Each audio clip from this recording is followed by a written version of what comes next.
We'll have this recorded. So good evening and welcome back to the fall quarter. I hope you all enjoyed your break. I have been recuperating, getting there slowly but surely with this hip. So that's good. And I will tell you, if you ever have this done or you ever have an injury, make sure you get hydrotherapy and work in a swimming pool because it does wonders. So I am progressing along quite well. And what we're going to do tonight is I just want to make sure you have a good sense of what this quarter is going to be. As I said at the beginning, I was telling Chris this, is that this will be teamwork on steroids from, if you remember what you did in 802, this will be a totally team process focused on this concept of design studio. And the one thing, if you notice, I put you in new teams, and the teams are made up of members from the other three teams that you did in 845 and 802, so that there's kind of diversity of thinking from the three different projects that can help to add to a baseline to what you are going to be doing and learning in this. So I do have the website up for the Blackboard. And again, I'm not sure if you were able to listen to, the welcome. We still have that problem with the email. So if you cannot download the MP2 from this or listen to it, just email me and I will send you the file that way. I'm really surprised that they haven't been able to solve that problem, but obviously they haven't. So still, I can't do any attachments, etc. Therefore, I can't use even the voicemail that was always there. So I'll always use Audacity. And I think I do have your private emails. So we'll see how this goes. Otherwise, if you notice, I have these things scheduled in 2-week blocks of time. And the reason I've done that is, if you look through this, there are a lot of videos that I want you to look at and be able to utilize in your team discussions and to help you to begin to think about what this concept of creativity is all about and how it plays out in different environments. So the George Kimball one, if you started watching that at all, he comes from IDEO. He talks about the process that they use in IDEO at the design studio.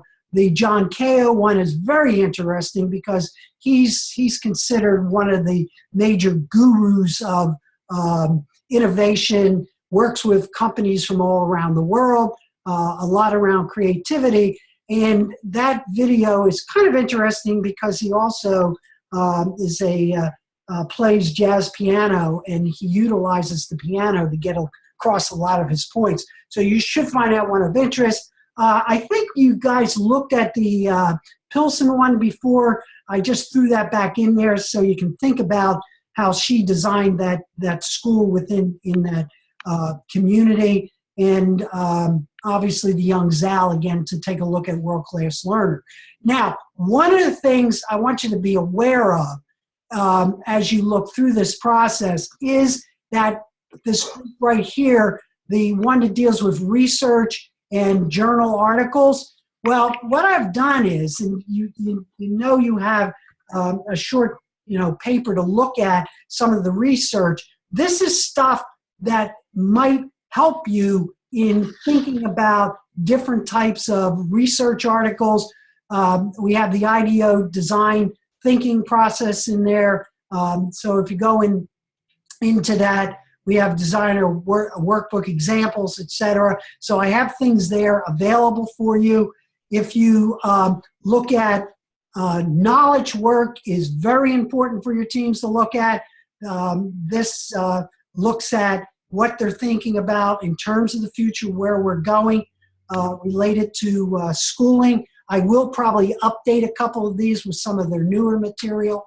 And then I also have for you creativity research, whole series of research articles for you. So part of the responsibility that you have in this is to look at what some of this research is and any of your own research into this concept of what creativity is about, and I know you're going to be spending a lot of time writing in 818, so you will be inundated with activities there, a lot of writing. So I'm not going to push a lot of writing for you in this course. It's going to be, again, a lot of teamwork, interaction around these concepts. So I kind of designed this because it always goes up against 818 to keep you away from writing, but having you do a lot of group presentation in relationship to expressing ideas, because you will be swamped in 818 quite a bit, but it's going to be a course that's going to help you greatly. So I just wanted to make sure that you have a sense of what is in this. These are resources for you. I will upgrade these periodically, and what is important too is a couple other ones. The SACS readings, if you have not looked at these, this is a whole series of readings about sustainability, a MOOC that he did about 2 years ago, dealing with the issues of sustainability from a global perspective. And again, I want you to think beyond just, our typical K university environment or work environment, and begin to think about what's going on in terms of the future. Remember, go back to 802, all the materials I've given you related to automation. So this is material for your team to draw upon to come up with your challenge. And then the other area here, this is a lot of articles once a year. The Wall Street Journal does this thing on the future, asking experts in many different fields what they think's going on. So you can look at, for example, the future of medicine, future of robotics, the future of, let me put my glasses on so I can see the future of cities, economic challenges for the future. So a whole mess of stuff that you need to begin to look at in order to do what this project is going to be about, which I'll take you through in a couple minutes. But I wanted to make sure, because a lot of times I forget to do this, and other classes have a tendency to forget to look in these particular areas here. Review the research articles, the SACS material, and the Wall Street Journal. So that stuff's there for you, plus anything that you guys look at, and also those things that are tied into the video. Okay? Does that make sense? All right, so let me stop the share here, and I am going to come back over to this, and let me take you into a quick overview, basically, of what the course is and what the syllabus is, etc. So again, what you're seeing is 625, actually that should be 845 since we've changed that. And 802, obviously what you've been doing there. So what we're going to be spending a lot of time is, and this is what the Puccio book is about, and I'll talk about that a couple minutes, about how do you do creative problem solving? And how does creativity really impact you in terms of educational leadership development? So again, what we're going to be looking at is redesigning for the future using a design studio. So we want to take a look at really pushing your group, because what you did in 802 collectively, I thought was very good, from I'll say sustainable food to the different points of view of different types of learning environments. That's a good primer for what you're going to be doing in this particular course. So with that, really the essential question for this course is, again, to ask that question about, are we structured appropriately in terms of schooling, and that's from pre-K all the way through adult education, for preparing our children and people really to learn how to cope with this emerging global realities that we're all facing. So again, when you begin to think about the politics in this country and what just happened this weekend with the bombings and the global perspective. And if you had a chance to listen to Obama's last speech to the UN, what he talked about in terms of climate change, what he talked about in terms of global communities beginning to deal with the issues of the 99% versus the 1%. So if you go back to Sharma in Theory U, where he talks about those types of ideas, it was interesting to hear Obama talk about these concepts at a global level to the UN.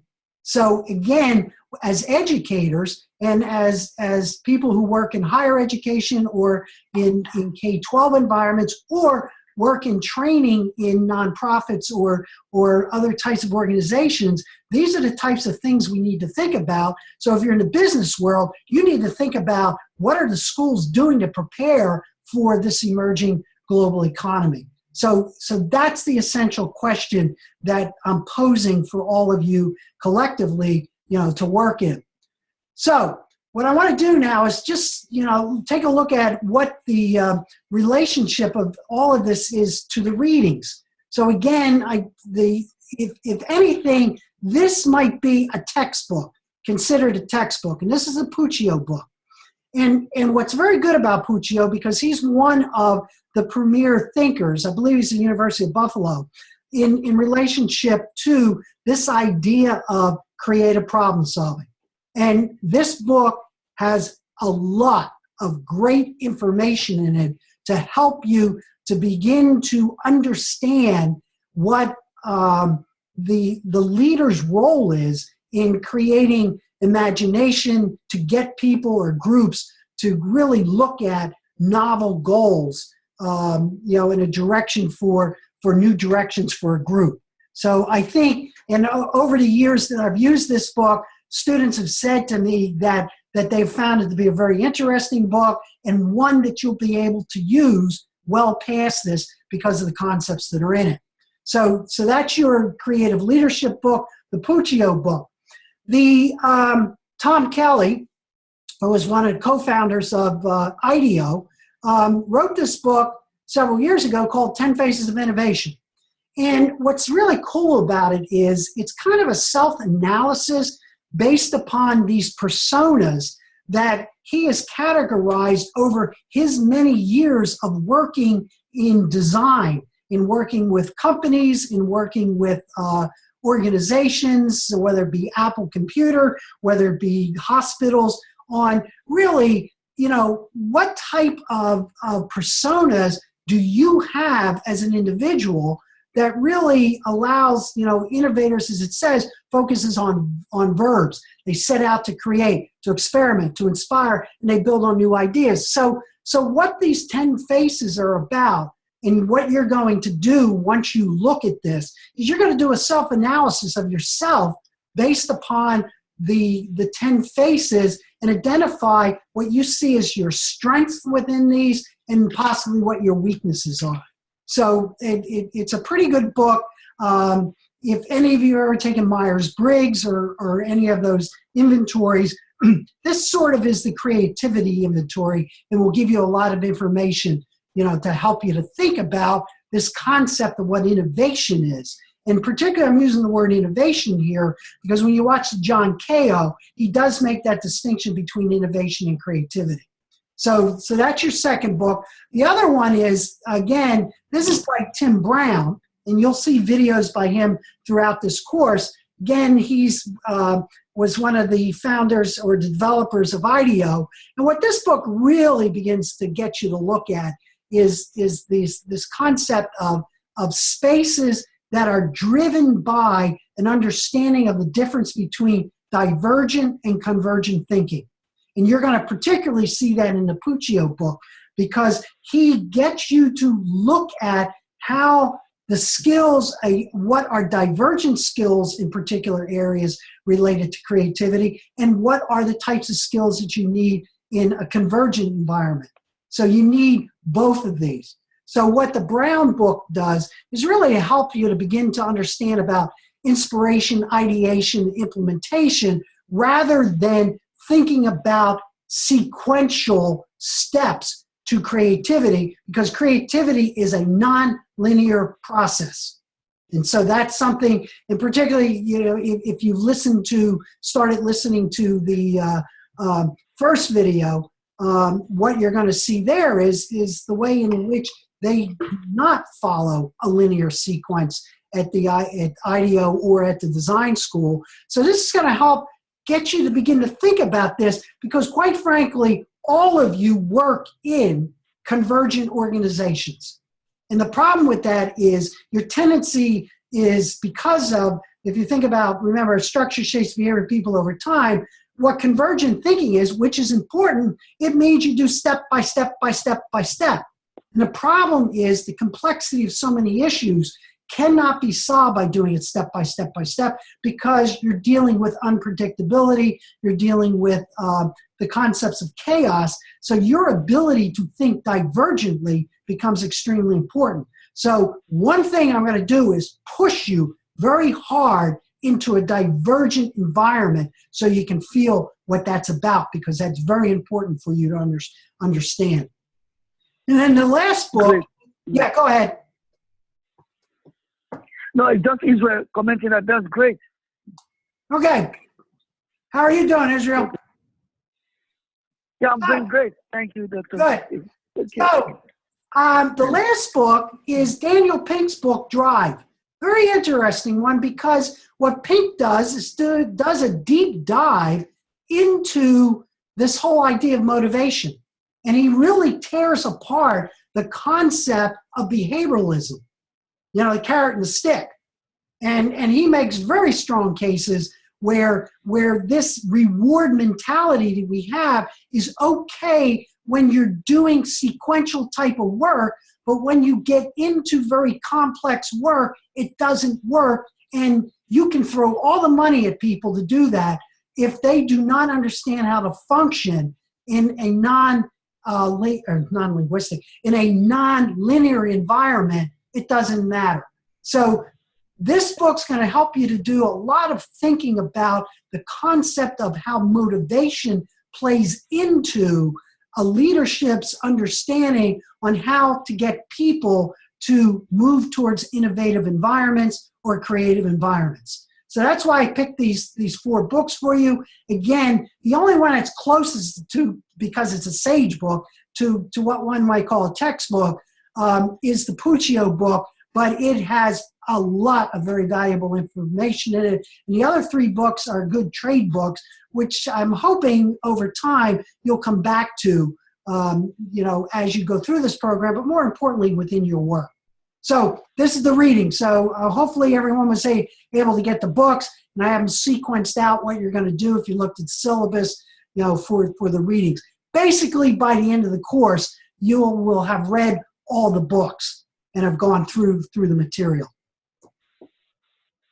So the important thing, obviously, what you want to know is the assignments. So what I want you to do right away is really to do that real short little paper, or if you want to do it audio, I'll let you do that. I just want you to envision yourself as a creative leader. So you're asking the question, if you looked in the syllabus, is, you know, are you creative? You know, do you think you're creative? So that's going to be a baseline of your thinking about creativity and innovation as you start this course. Then at the end of the 4th week, you'll be doing a self-analysis of your innovative personas. You'll identify what you think you are, what your strengths are, what your weaknesses are. So that assignment will help you, as many of my students have said in the past, really gets them to think about this in a different light, gives you a different lens to think about your own sense of what creativity is and what innovation is. Then between 7 and 9, I want you to do a synthesis on creative leadership. You'll see what that is in terms of the way in which I want you to present that. Again, that's why I showed you all that material, particularly in the research section that I have for you there. And then the last one, obviously, which you're going to start this week, is your design thinking project. So that's the bulk of your work. So again, I want you to understand the construct here. So obviously, you're probably sick of seeing this, but again, this is 800. This is the way of thinking about events. So when you read the stuff like the Sachs material or the Wall Street Journal, what you're looking at is an event level. So as you read through this, what you want to begin to think about is, okay, what are the trends? What's happening? So if you go back to 802, I gave you a lot of trend material about automation and what it's doing to work and how it's going to change work. And therefore, if you begin to think about that and you begin to look at okay, what are we going to create? And if you go back to 802, what were the structures that you created in 802? What are going to be the structures that you're going to create based upon all this information that you're going to be exploring? But more importantly then is, what are those underlying assumptions? What are the assumptions that are driving our thinking towards the development of our project? So again, that's 800, making sure you understand, what that process is. Then laying on top of that, obviously, is what you learned in 846 is theory U. And again, we've spent a lot of time going down the U, but now you're really going to spend time going up the U, because what will be going on there is your team is going to be working on crystallizing and prototyping and understanding how to utilize that. Again, thinking about open mind, open heart, and open will. So I just want you to think about, the sequence from 800 to 845, and now what's going to be laid upon that in this course is the design thinking process. So you're going to find a challenge. You're going to develop empathy for understanding what that's about. You're going to ideate the concepts around this based on all this material you're looking at. Then your team's going to create a prototype, and then you're going to test this thing out. So that's what's going on here, that I want to make sure that you see the congruency between what you've done in the past and how that's built up to what you're doing now in this quarter. Okay? Pretty straightforward, I'm hoping, and that's where we're really going to focus on define, empathy, ideate, prototype, and testing. So that's the conceptual framework for this course. So the purpose then basically is this, is really to get you to really begin to understand divergent and convergent thinking. It is very important for you to get a handle on those two, because a lot of times the change process never takes place in many organizations, whether they be educational organizations, business organizations, NGOs, for the simple reason is that most of those organizations are stuck in convergent thinking, because the tendency is to believe that you got to do things in sequence. You do that for some things. So if you think about go back to your readings with Heifetz and Linsky and think about the difference between technical challenges and adaptive challenges. Technical challenges use convergent thinking. Divergent thinking is for adaptive. So that's one of the things one of the purposes of the course is to get you to begin to look at global transitional aspects that are taking place. And then the second thing is really to get you to do a deeper dive into your own assumptions about creativity. What it is, and innovation, and what that relationship is to your style. So if you remember what we tried to do in 845 was to really, as Sharma always talked about, trying to get to understand your source of leadership. So, okay, you've looked at that, who you are as a leader, et cetera. Now we're going to kind of shift it over and see how leadership plays out in terms of you. And I'll tell you right now, in the vernacular, if you're a type A or a type B, that's going to have a lot to do with it. If you're concrete sequential or abstract random, that's going to have a lot to do with that in terms of looking at those things in relationship to your style. That's why the personas are designed to get you to kind of get a handle on your assumptions about creativity. And then finally, is really to develop the skill sets. So the Puccio book's going to give you quite a few skill sets for doing creative problem solving. And the Brown material and the Design Studio is really going to help you to understand how IDEO utilizes the design process to really explore, this development of what 21st century schools and learning should look like. The only sad thing about this is that we're doing this virtually. Normally what I do when I do the blended model is in the 5th week, they spend 4 hours playing. They work with toys, they work with clay, they work with all types of things because they use their hands. They learn how to think with their hands. And that the problem in this type of environment, you really can't do that much unless you get into some avatars and developing those things. So I just want to kind of get you to think about that.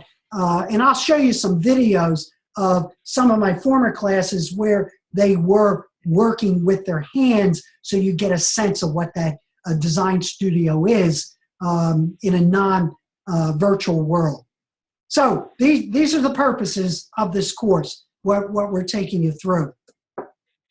So with that then, again, I took this right out of your syllabus. So really the core learning experience then is the design process. And you can read through this. I think you got a good idea of this.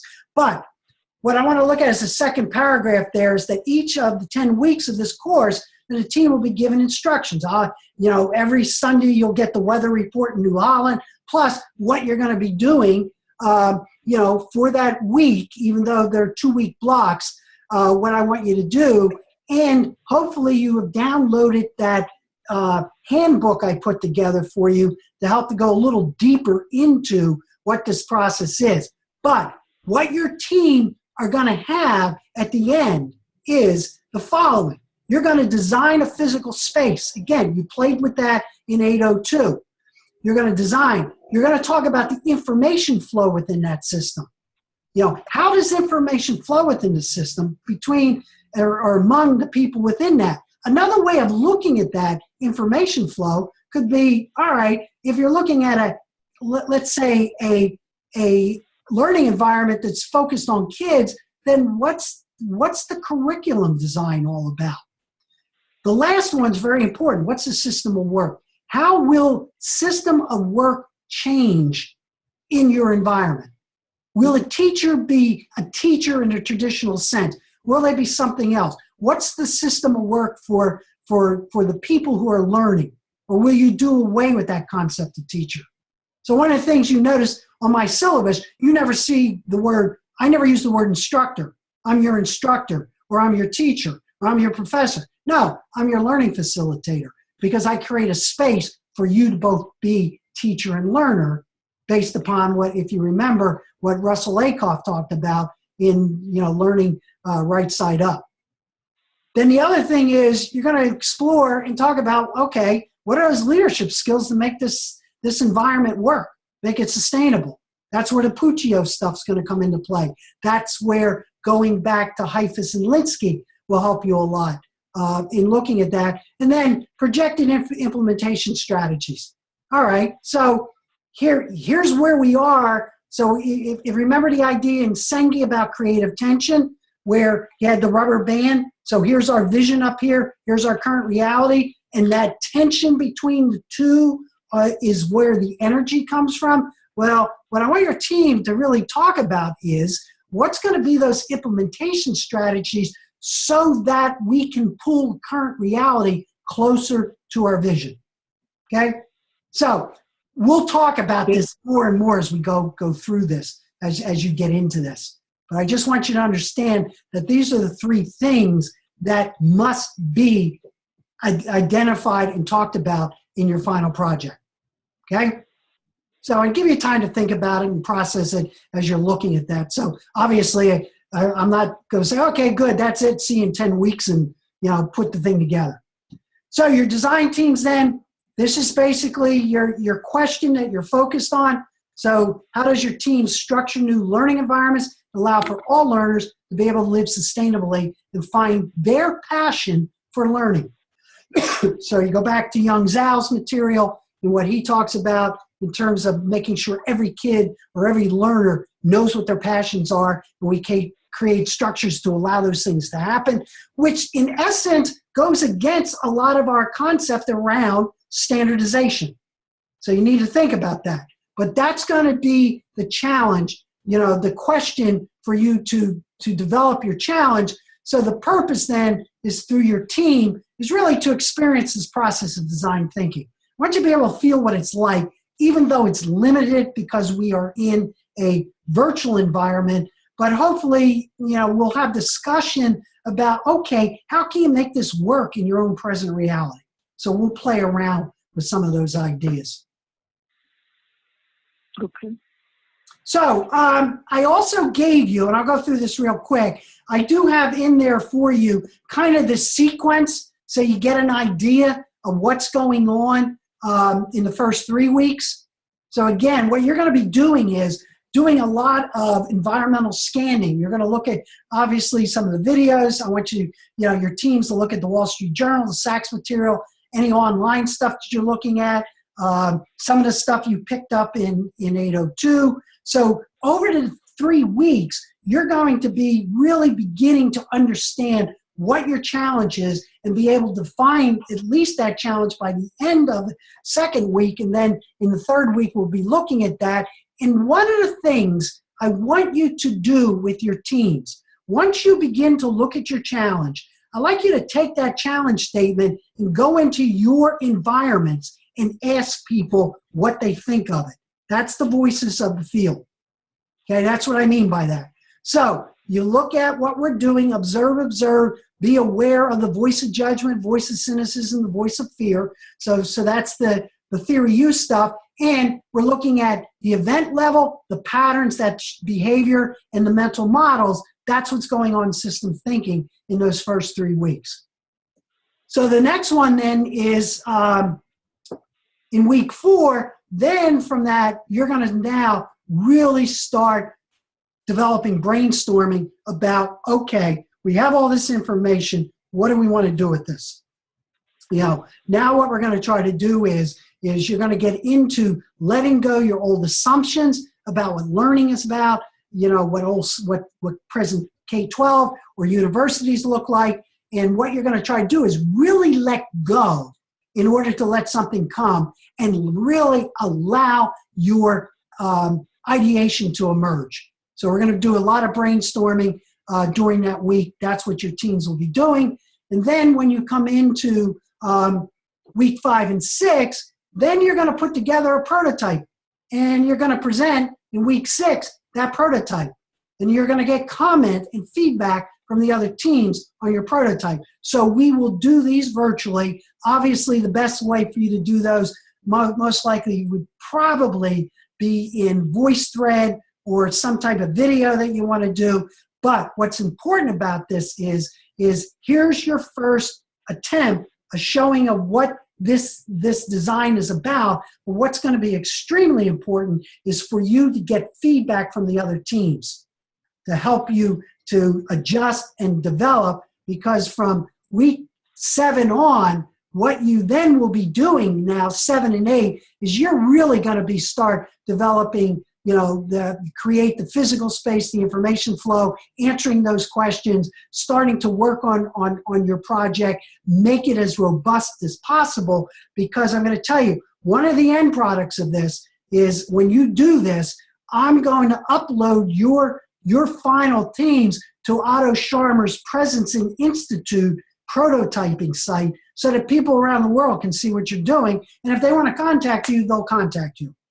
All right? So you're not doing this in a vacuum. You're going to do this where I'm going to get your ideas exposed to people from all over the world. And by the way, he's running his 3rd MOOC right now. He has 58,000 people in it from around the world. So it's kind of interesting. So I just wanted to make sure you understand the flow of what's going on, so you get that inside your head. So what you're going to do is getting started. Yeah, anybody? Okay.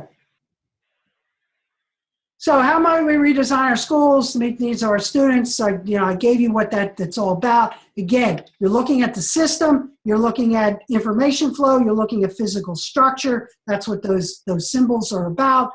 And how you're going to do that. So this week and next week, what your teams are doing are going to start looking at this stuff, look at a worldview, and what might it mean to develop to the development of an educational environment for our kids, but actually for everyone. So I want you to think that way. You know, get out there, but more importantly, for the first 2 weeks, dive into this material, get your teams together. And again, you have newer teams made up of, you know, members from the other teams in 802, and begin to explore that. The question I have is, do you want to just use your own gathering places, or do you want me to put your teams, give you the option of also going to your teams in Collaborate? So if, you know, let me know if your team wants to collaborate. I will put those up just in case you want to use Collaborate, but I think most of you had pretty good concepts of how you worked with your own social media, whether it be, you know, Google Hangout or whatever you used. I know a couple of you took Zoom. You used my Zoom room. So that's a possibility. So that's it. That's what this course is about. I'm hoping that you have a pretty good handle on how I operate, what my expectations are. So, you know, I give you a chance, you know, to process this stuff. As usual, you know, if you have any questions about this, you know, for the remainder of you know, the week as you think through this process. And basically, this is a design process, what's going on. I will give you, actually, I think I have this material in that handbook. If not, I will send these slides out. I'll send the slides out for you if you want these. But this is, again, another way of looking at it. We're going to be going through discovery, interpretation, ideation, experimentation, and evolution of ideas. And so you can see what you're doing through weeks 1 through 5, and then what you're going to do from 6 through 7. So I've given you a lot. Hey, you're taking a picture, okay, or a selfie. I can't take notes that fast. Well, again, this is being recorded, so, you know, and I'll have that up in case you can't get to sleep at night. You can listen to it. Again, it might help. Thank you. So that's it, guys. That's what we're doing. You know, I will ask you, do you have any questions right at this time being, you know, for the first shot? If not, let you process this, and I think you're pretty used to what the team process is about. I have a question. Okay. Of course I do. So are the dates in the syllabus correct? Probably not. Okay, that works. Which one is not correct? Well, so the 1-page assignment you have due Thursday. Yes, I do want that right away. Okay. Yeah, good. Thank you for bringing that up. Because I don't want you to do a lot of thinking about it. I want you to just do a reaction to that question. So get it. I don't want you to look at books or anything. I want that to be from you. Think about it like a journaling process. Yeah, I would like you to get those up there by Thursday if possible. And again, that's a baseline for you. It's a baseline for me to see what this group looks like around that word creativity, and if you are creative. And then just another thing in the syllabus, like you have week 5 starting on 10/31, but week 6 starts at 10/24, and those were the weeks that you said were separated. Yeah, I'm screwing you up. I'm putting you into divergent thinking. No, that should be whatever. I don't know. I thought the calendar just was pretty straightforward. I don't know how to. Don't worry about it. That's it. You know, I'll tell you, this has been tough for me trying to concentrate on this stuff, dealing with this leg and everything. So at least that's a good excuse. Yeah. Well, hey, I mean, you know.